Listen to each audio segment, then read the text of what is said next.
We all have certain senses that are more pronounced than others.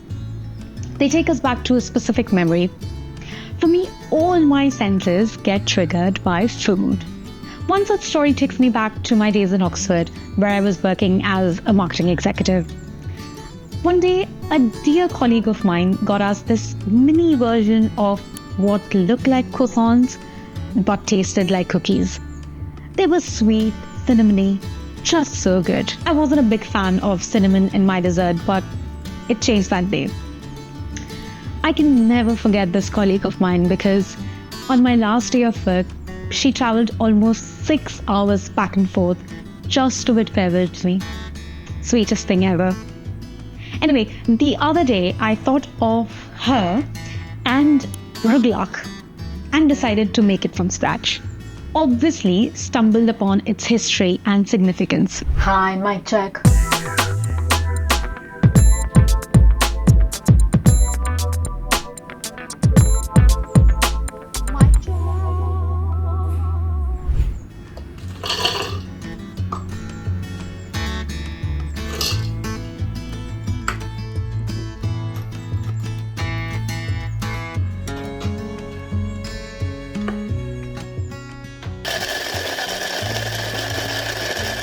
Flaky, buttery, filled with everything from cinnamon sugar to chocolate, Rughlach is more than just a pastry. It's a bite of Jewish history wrapped in dough.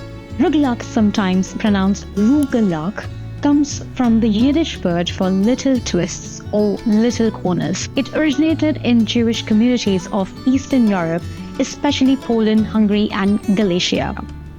By the 18th century, Jewish bakers in Germany were already making pastries very similar to Rughlach, like Schnecken, meaning snails for their spiral shape.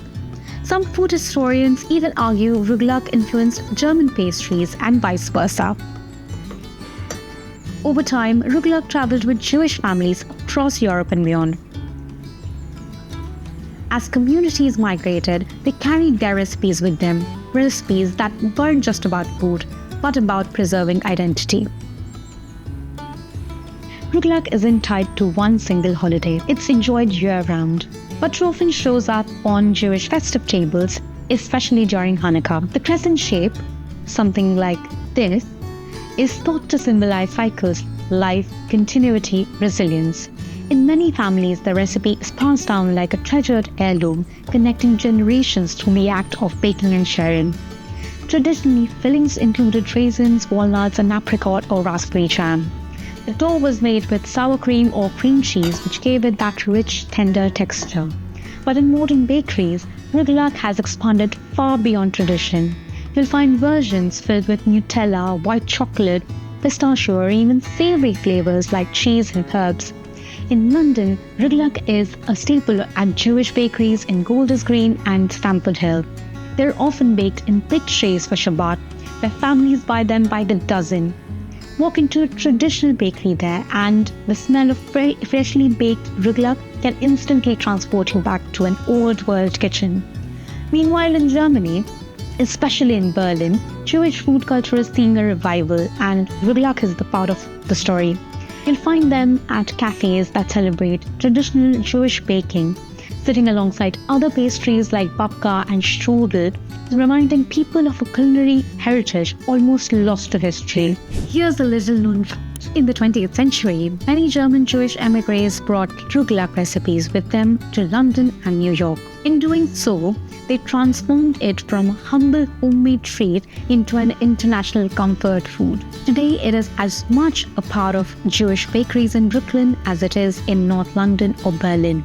In New York, Rughlach has become almost legendary, sold at iconic places like Zabar's and Russ & Daughters. But in London, it is not unusual to see them piled high on the counters of Jewish bakeries, right next to challah and babka. Some even call Rughlach the Jewish Croissant, flaky, indulgent, and impossible to eat just one. And in Germany, Rughlach continues to evolve. You'll find them at food festivals or menus at modern cafes and even baking competitions. It's proof that this pastry bridges cultures, something deeply traditional that still feels contemporary and fresh. So whether you're biting into Rughlach in London bakery, or a cafe in Berlin, or a New York deli, you're not just eating a pastry, you're eating centuries of resilience, migration, and sweet tradition. Rughlach, a little pastry with a big story.